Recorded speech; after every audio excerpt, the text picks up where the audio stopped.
तो बाल अपराधियों के जो हमने देखे, उनके हमने प्रकार देखे, उनके हमने बाल अपराध होने के कारणों की हमने बात की, बाल अपराध का अर्थ हमने समझा।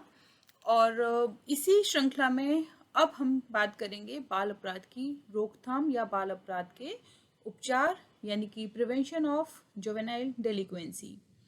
तो जो बाल अपराधी हैं उनको सुधारने के लिए या उनको बाल अपराधों को रोकने के लिए वर्तमान में दो प्रकार के उपाय किए जाते हैं, जिसमें से जो प्रथम प्रकार के जो उपाय हैं वे हैं कानूनी उपाय, और दूसरे किए जाते हैं सुधारात्मक उपाय या सुधारात्मक संस्थाओं के माध्यम से जो उपाय किए जाते हैं।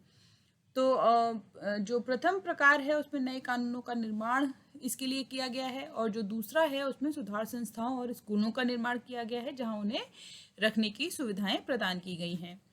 तो जब हम कानूनी उपाय की बात करते हैं तो बाल अपराधियों को विशेष सुविधाएं देने के लिए, न्याय की जो उचित व्यवस्था है वह उनको प्रदान करने के लिए, उचित प्रणाली को बनाए रखने के लिए बाल अधिनियम और सुधारालय अधिनियम बनाए गए हैं।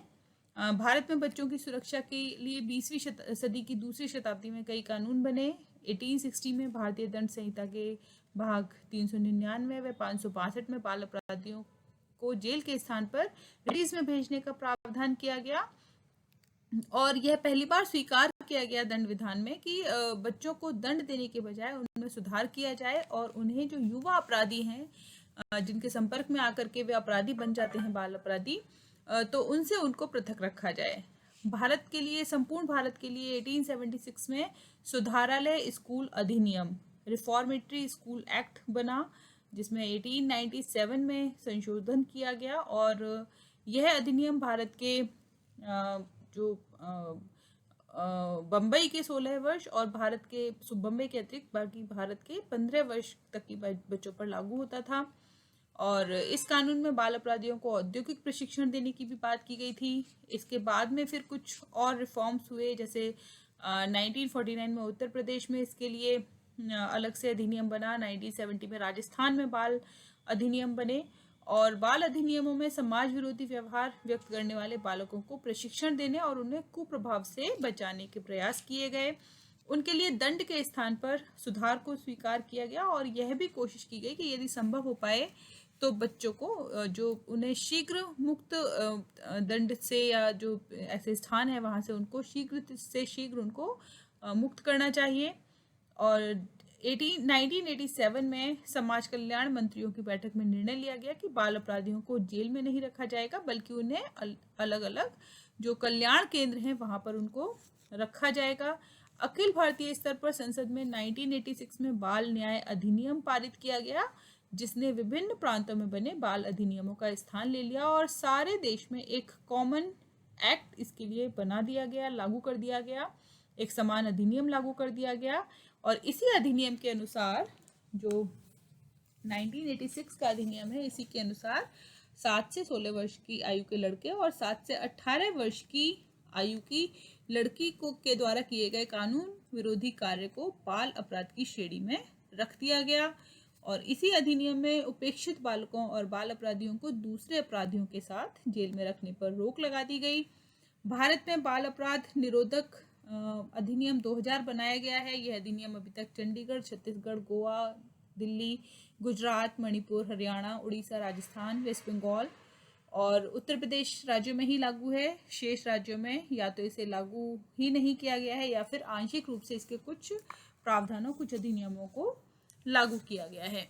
बाल न्यायालय जो जुवेनाइल कोर्ट हैं, उनकी स्थापना की गई कानूनी उपायों के अंतर्गत ही, और भारत में सर्वप्रथम 1922 में कलकत्ता में, और उसके बाद 1927 में बम्बई में व 1930 में मद्रास में बाल न्यायालय स्थापित किए गए। तो आपके एक ये प्रश्न आ सकता है कि सर्वप्रथम जो बाल न्यायालय है, जो जुवेनाइल कोर्ट है, वो पहला जुवेनाइल कोर्ट कब और कहाँ बनाया गया? तो इसका आंसर है 1922 में कलकत्ता में पहला जुवेनाइल कोर्ट बनाया गया। स्वतंत्र भारत में 1960 के बाल अधिनियम के अंतर्गत बाल न्यायालय स्थापित किए गए हैं। 1960 के बाल अधिनियम का स्थान बाल न्याय अधिनियम 1986 ने ले लिया। इस समय भारत के सभी राज्यों में बाल न्यायालय हमें देखने के लिए मिलते हैं, और बाल न्यायालय में एक फर्स्ट क्लास मजिस्ट्रेट एक या दो ऑनरेरी लेडी मजिस्ट्रेट, अपराधी बालक, उसके माता पिता एवं संरक्षक, प्रोबेशन ऑफिसर, साधारण पोशाक में पुलिस, कोर्ट का क्लर्क और कभी कभी वकील भी उपस्थित रहते हैं। इनकी जो बैठक है वह साधारण तरीके से टेबल कुर्सी लगाकर की जाती है, जिससे बच्चे को यह न लगे कि वह कोई अपराधी है या उसने कोई बहुत गंभीर अपराध किया है। सुनवाई करने वालों और बच्चों के बीच जो बातचीत होती है उसका तरीका बड़ा ही अनौपचारिक और जो घुलने मिलने वाला प्रकार का होता है। बाल न्यायालय का जो वातावरण है वह इस प्रकार का होता है कि बच्चे के जो दिमाग से कोर्ट का आतंक और जो डर है वो दूर हो जाए, और जैसे ही कोई बालक अपराध करता है तो पहले उसे रिमांड होम में भेजा जाता है। 24 घंटे के भीतर उसे बाल न्यायालय के सम्मुख प्रस्तुत किया जाता है। उसकी सुनवाई के समय उस व्यक्ति को भी बुलाया जाता है जिसके प्रति बालक ने अपराध किया है। सुनवाई की कार्यवाही आम अदालतों की तरह ही होती है और इन न्यायालयों की कार्यवाही को अखबारों में छपने की मनाही होती है तथा पूरी तरह से इनमें गोपनीयता का ध्यान रखा जाता है। सुनवाई के बाद अपराधी बालकों को चेतावनी देकर, जुर्माना करके या माता पिता से किसी प्रकार का बॉन्ड भरवाकर माता पिता को सौंप दिया जाता है, अथवा उन्हें प्रोबेशन पर या परिवीक्षा पर उन्हें छोड़ दिया जाता है, या फिर किसी सुधार संस्था, मान्यता प्राप्त विद्यालय, परिवीक्षा हॉस्टल इत्यादि में रख दिया जाता है। और जो पूरा का पूरा प्रोसेस है ये बालकों की उम्र और बालकों की प्रति जो संवेदनशीलता है उसको ध्यान में रख करके किया जाता है। बाल न्यायालय एवं अन्य जो न्यायालय हैं उनमें कई अंतर होते हैं। जैसे बाल न्यायालय की कार्यवाही गोपनीय रखी जाती है, जबकि सामान्य न्यायालयों की कार्यवाही सुनी एवं प्रकाशित की जा सकती है। साधारण न्यायालय में प्रत्येक अपराध के लिए पूर्व निश्चित दंड है, जबकि बाल न्यायालय बाल अपराध की प्रकृति के अनुसार दंड देता है।